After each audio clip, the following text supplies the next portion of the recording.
Hello my dear students, welcome back to my YouTube channel new English coaching by MD sir. हम लोगों ने अभी तक time and tense में दो तरह के सेंटेंसेस को पढ़ा है। नंबर एक असर्टिव सेंटेंस, दूसरा इंट्रोगेटिव सेंटेंस।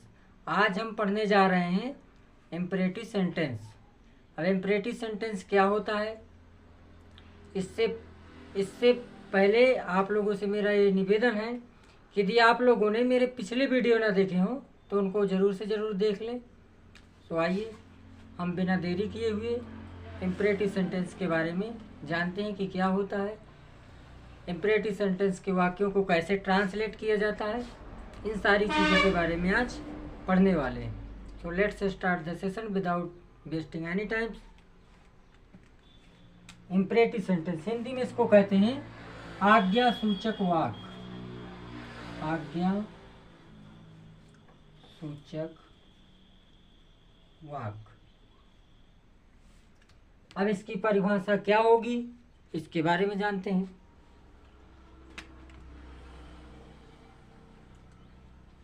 जिन हिंदी वाक्यों में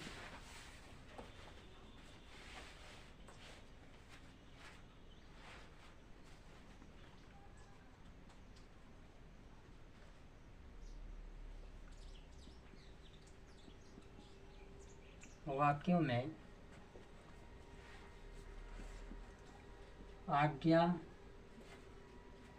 सलाह, सुझाव,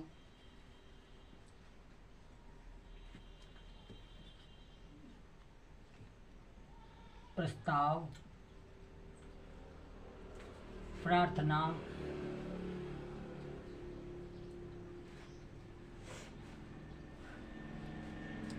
एवं निषेध का भाव बोध हो,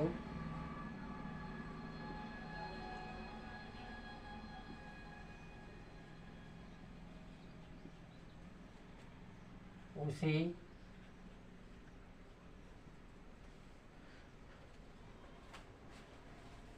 इम्परेटिव सेंटेंस कहा जाएगा। इम्परेटिव सेंटेंस या आज्ञा सूचक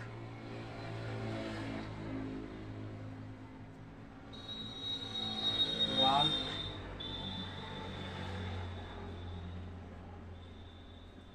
कहलाएगा। मतलब जिन हिंदी वाक्यों में आज्ञा, सलाह, सुझाव, प्रस्ताव, प्रार्थना तथा निषेध का भाव बोध हो, उसे हम इम्परेटिव सेंटेंस कहेंगे।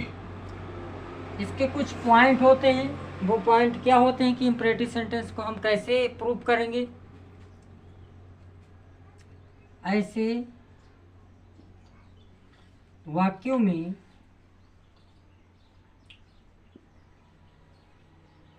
यानी सब्जेक्ट, कर्ता,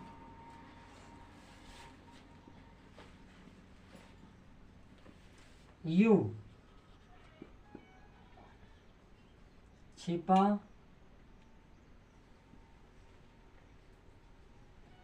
रहता है। कुल मिला के ऐसे जो हिंदी वाक्य होंगे उसमें जो कर्ता होगा वो यू छिपा रहेगा। नंबर अगला बिंदु, ऐसे हिंदी वाक्यों की क्रिया में ए और ए ओ की मात्रा लगी रहती है। हाँ, तो ऐसे जो हिंदी वाक्य होंगे, ऐसे हिंदी वाक्यों की क्रिया में जो मात्रा होगी वो ए और ओ की मिलेगी। कर्ता इसमें यू होता ही नहीं है। जहाँ कर्ता ना हो, क्रिया में ए ओ की मात्रा लगी हो, 100 में 100% हम उसको इम्परेटिव सेंटेंस या आज्ञा सूचक वाक्य कहेंगे। अब इम्परेटिव सेंटेंस को किस प्रकार से बनाया जाएगा, इसका रूल क्या होगा उसके बारे में देखते हैं, यानी इसका रूल क्या होगा इसके बारे में जानते हैं। तो सबसे पहले, क्योंकि इसमें सब्जेक्ट होता नहीं है, जब सब्जेक्ट नहीं होगा तो इसमें हेल्पिंग वर्ब भी नहीं होगी। हेल्पिंग वर्ब नहीं होगी तो फिर क्या होगा, मेन वर्ब आएगी। मेन वर्ब का मतलब इसमें हम वर्ब की फर्स्ट फॉर्म का प्रयोग करते हैं, यानी वर्ब की फर्स्ट फॉर्म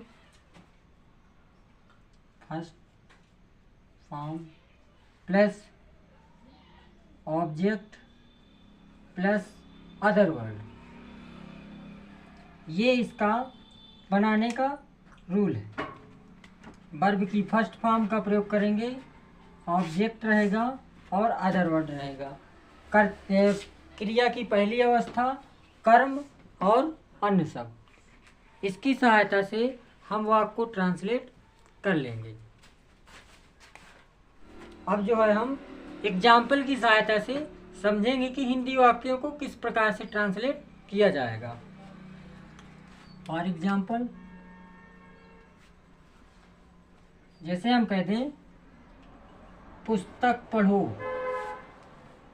पुस्तक पढ़ो। अब लिखा क्या है इसमें, पुस्तक पढ़ो। अब हमको ये देखना है कि इस वाक्य में काहे का भाव बोध हो रहा है। पुस्तक पढ़ो यानी तुम पुस्तक पढ़ो, इसमें आज्ञा का भाव बोध हो रहा है। सब्जेक्ट इस वाक्य में यू छिपा हुआ है। क्रिया में ओ की मात्रा लगी हुई है, अभी हम लिखवाए भी हैं। इसमें सब्जेक्ट यू होता है जो छिपा होता है। क्रिया में ए और ओ की मात्रा लगी रहती है। दोनों बिंदु जब हमको मिल जाएं तो 100 में 100% यानी 100% ये हमारा इम्परेटिव सेंटेंस का वाक्य है। और इससे हमें आज्ञा का भावबोध हो रहा है। इससे पता चल रहा है कि इस वाक्य से हमें आज्ञा दी जा रही है। ऐसे वाक्य को अब ट्रांसलेट करेंगे। ट्रांसलेट करने के लिए हमें रूल पता होना चाहिए। रूल अभी हम बताए भी हैं कि वर्ब की फर्स्ट फॉर्म ऑब्जेक्ट और अदर वर्ड रहेगा। तो भाई बनाते हैं। तो वर्ब इसमें क्या है, पढ़ना, क्योंकि क्रिया हमेशा वाक्य के अंत में ही होती है। तो पढ़ना, रीड मीन्स, रीड की फर्स्ट फॉर्म रीड ही होती है। इसके बाद क्या पढ़ना है भाई, ऑब्जेक्ट है, हाँ बुक, पुस्तक पढ़ो। जैसे और कह दें काम पूरा करो, काम पूरा करो। तो भाई काम पूरा करो, इसमें काय का भाव बोध हो रहा है, इसमें भी आदेश का भाव बोध हो रहा है, सलाह का भी भाव बोध हो रहा है। क्रिया में ओ की मात्रा लगी है, पूरा करो, दोनों पॉइंट मिल रहे हैं। जब ट्रांसलेट करेंगे तो वर्ब की फर्स्ट फॉर्म, तो भाई इसमें पूरा करना कंप्लीट मीन्स होता है। क्या पूरा करना है, वर्क, कंप्लीट वर्क हो जाएगा। और देखते हैं, जैसे हम कह दें अपना काम करो, ऐसे आ गया अपना काम करो। अपना काम करो का मतलब तुम अपना काम करो। कर्ता इसमें यू छिपा है, सिर्फ उसका भाव निकल रहा है कि इसमें कर्ता यू है, महसूस कर सकते हैं, लेकिन इसमें स्पष्ट दिखाई नहीं दे सकता है। महसूस किया जा सकता है कि इसमें सब्जेक्ट जो है यू ही है, क्योंकि इसमें ऑर्डर का भाव उधर है। अपना काम करो, सलाह भाई हो रही है, अपना अपना काम करो, यानी तुम अपना काम करो, ये है। क्रिया में वो की मात्रा है ही है। जब बनाएंगे तो पहले मेन वर्ब आएगी। मेन वर्ब इसमें क्या है, करना। तो काय मीन्स करना, डू मीन्स करना, डू। अब क्या करना है भाई, अपना काम। जब भी इम्परेटिव सेंटेंस के वाक्य में अपना अपनी शब्द आए तो अपना अपनी के लिए हम हमेशा योर का प्रयोग करेंगे, क्योंकि सब्जेक्ट का ही पॉजेसिव केस रखते हैं और इसमें यू होता है सब्जेक्ट, लेकिन छिपा होता है। तो उसका पजेसिव केस क्या होगा? योर। तो अपना अपनी के लिए हम योर, डू योर वर्क, अपना काम करो। जैसे और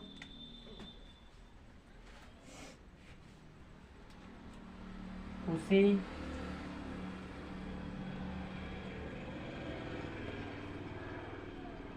पुस्तक पढ़ाओ, उसे पुस्तक पढ़ाओ। तो जब बनाएंगे तो पहले वर्ब आएगी। वर्ब इसमें क्या है? पढ़ाना। तो टीच मीन्स होता है पढ़ाना, तो टीच हो गया। अब इसके बाद क्या पढ़ाओ और किसको पढ़ाओ? इसमें दोनों हैं, एक सजीव ऑब्जेक्ट है, दूसरा निर्जीव ऑब्जेक्ट है। तो टीच सजीव को पहले रखेंगे, हिम आ बुक, उसे पुस्तक पढ़ाओ। जैसे और कह दें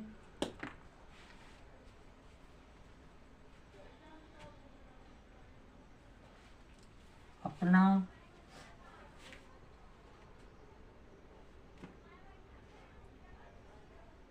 काम पूरा करो, अपना काम पूरा करो। तो भाई कैसे बनाएंगे? पूरा करने का मतलब कंप्लीट, अपना काम योर वर्क, अपना काम पूरा करो। जैसे कह दिया जाए दरवाजा खोलो, आ गया दरवाजा खोलो। तो भाई खोलना कहीं मीन्स होता है ओपन, ओपन द डोर, दरवाजा खोलो। जैसे और आ जाए पंखा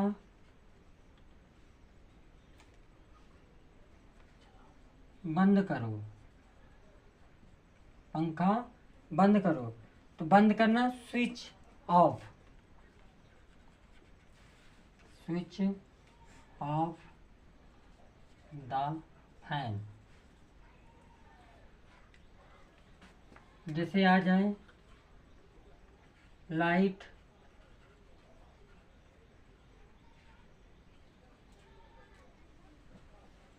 बंद करो,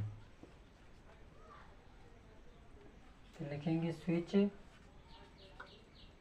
of the light.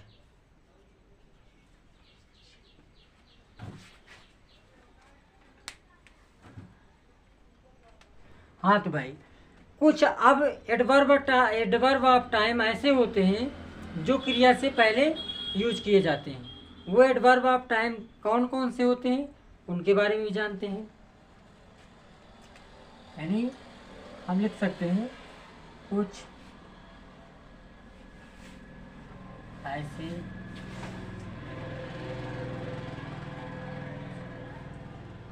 Adverb of time होते हैं जो क्रिया से पहले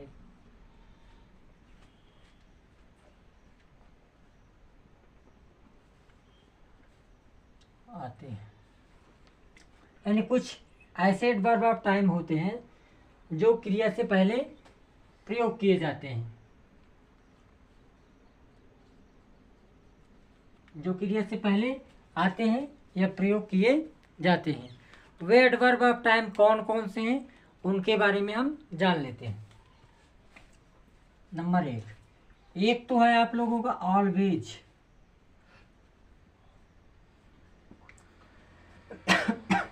अब ऑलवेज क्या है भाई? इसका हिंदी अर्थ होता है हमेशा। ये फ्रीक्वेंसी के बारे में बताता है। ये जो है फ्रीक्वेंसी के बारे में बताता है। ये फ्रीक्वेंसी बताता है कि कोई क्रिया कितनी बार दोहराई जा रही है। दूसरा प्लीज तीसरा है नेवर, एंड लास्ट है जिसको हम कहते हैं डू नॉट। भाई जो प्लीज शब्द है इसका हिंदी अर्थ होता है कृपया। कृपया, ये से रिक्वेस्टेड का भाव बोध होता है। रिक्वेस्ट का भाव बोध होता है। रिक्वेस्ट का मतलब इससे प्रार्थना का भाव बोध होता है। यदि वाक्य में कृपया शब्द आ जाए तो हम क्रिया से पहले इसको रखेंगे। इससे ये पता चल जाएगा कि वाक्य में प्रार्थना का भाव बोध हो रहा है। नेवर का मतलब होता है कभी नहीं, कभी नहीं। डू नॉट का अर्थ होता है मत। डू नॉट का अर्थ होता है मत। नेवर का अर्थ होता है कभी नहीं। ये दोनों एडवर्ब ऑफ टाइम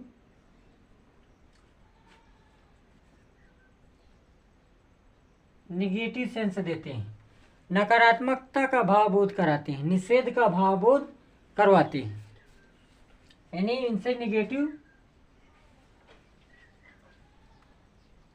सेंस निकलता है।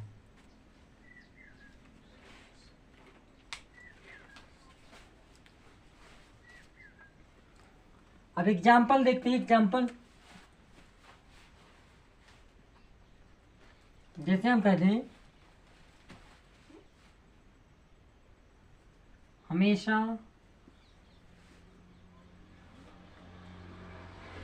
कक्षा में,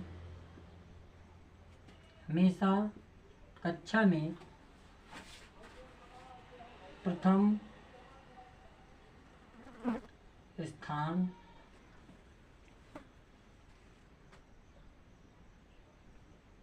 पाओ, ऐसे आ गया।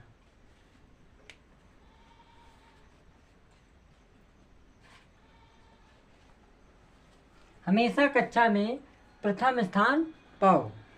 तो भाई अब हम क्या करेंगे, हमेशा शब्द आया है, ये एडवर्ब ऑफ टाइम है, इसको हम पहले लिख देंगे, लिखेंगे ऑलवेज। अब वर्ब आएगी।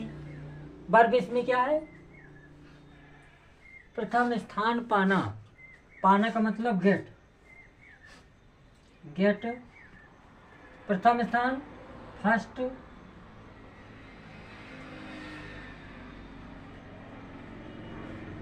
चाहे हम डिवीजन लिखें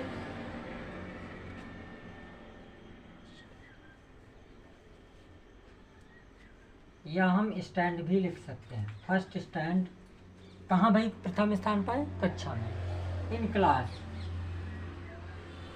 इन द क्लास। जैसे और देखते हैं, कहते हैं हमेशा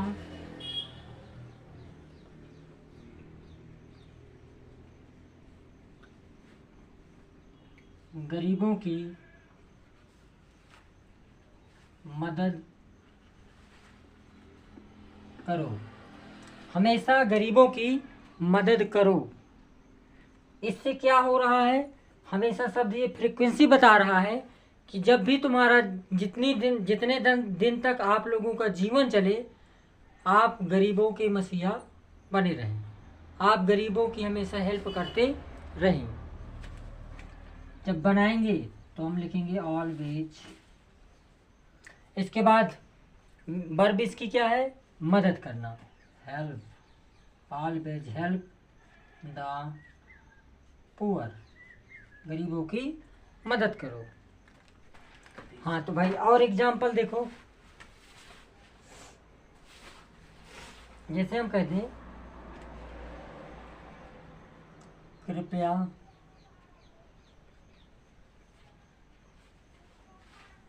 शांत रहो। आया है कृपया शांत रहो, इससे काहे का भाव बोध हो रहा है, प्रार्थना का। किसका, प्रार्थना का। कृपया शांत रहो, बड़े पोलाइट के साथ वो कह रहा है कि भाई शांत रहो, इससे प्रार्थना का भाव बोध हो रहा है। कृपया शांत रहो का मतलब है कि आप लोग शांत रहें। इसमें जो है प्रार्थना के साथ साथ ऑर्डर का भी भाव बोध हो रहा है, लेकिन वो जो ऑर्डर दे रहा है बड़े पोलाइटनेस के साथ दे रहा है, बड़े विनम्रता के साथ दे रहा है। तो जब हम बनाएंगे तो पहले हम कृपया को रखेंगे, और कृपया प्लीज साइलेंट मीन शांत रहना, प्लीज साइलेंट शांत रहो, कृपया अपना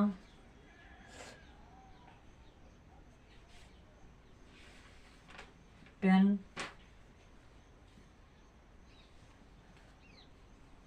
दीजिए, कृपया अपना पेन दीजिए। तो प्लीज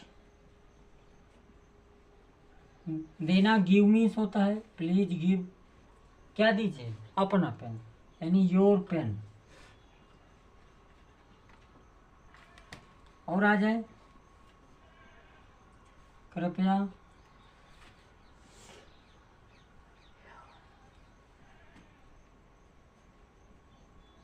अपनी पुस्तक पढ़ो, कृपया अपनी पुस्तक पढ़ो। तो भाई कृपया के लिए हम लिखेंगे प्लीज, पढ़ना read means please read your book, please read your book. इन वाक्यों से प्रार्थना का भाव बोध हो रहा है। अब निषेध वाले वाक्य देख लीजिए, जैसे आ जाए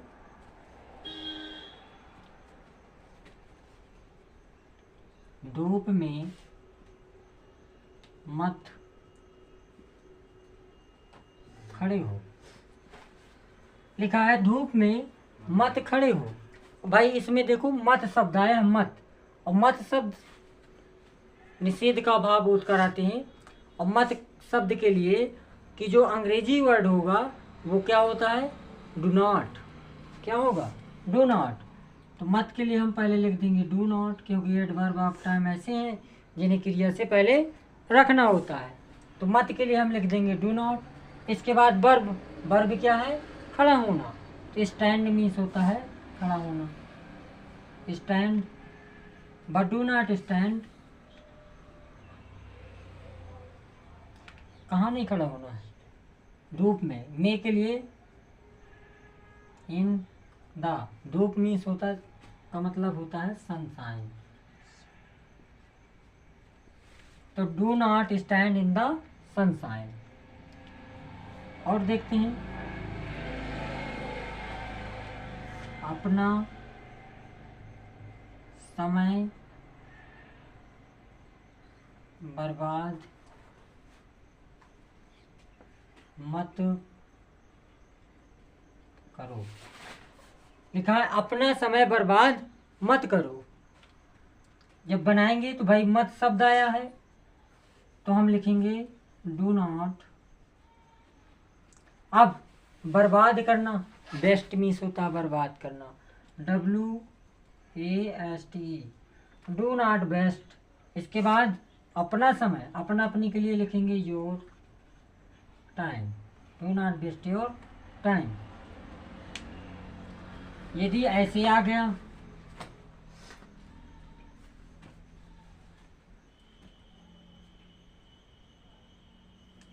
कभी किसी को गाली मत दो। अब आया है कभी किसी को गाली मत दो। एक तो कभी शब्द आया है, दूसरा मत शब्द आया है।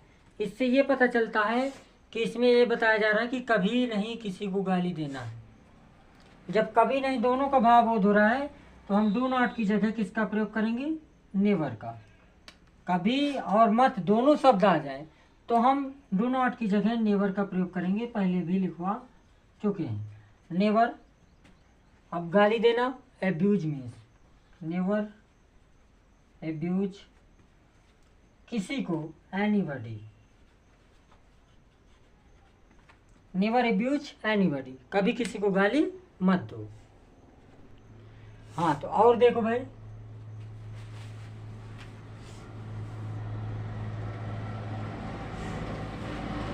जैसे आ जाए कभी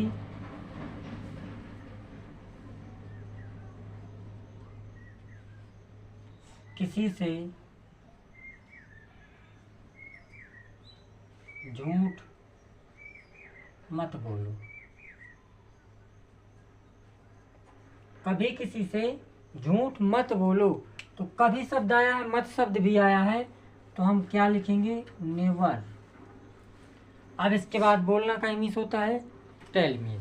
यदि झूठ बोलने की बात आए तो हम टेल का प्रयोग करेंगे, और यदि सत्य बात आए तो बोलने के लिए हम स्पीक का प्रयोग करेंगे। तो यहाँ झूठ शब्द है तो हम टेल का प्रयोग करेंगे। Never tell a lie. Never tell a lie किसी से, anybody. Never tell a lie anybody. गड़बड़ा रहा हो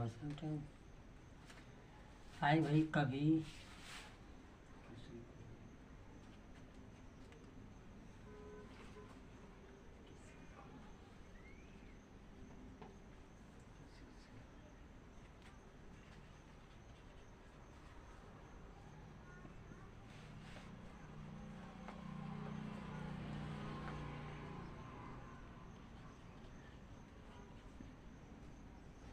यह है, कभी किसी से अपनी बात मत बताओ।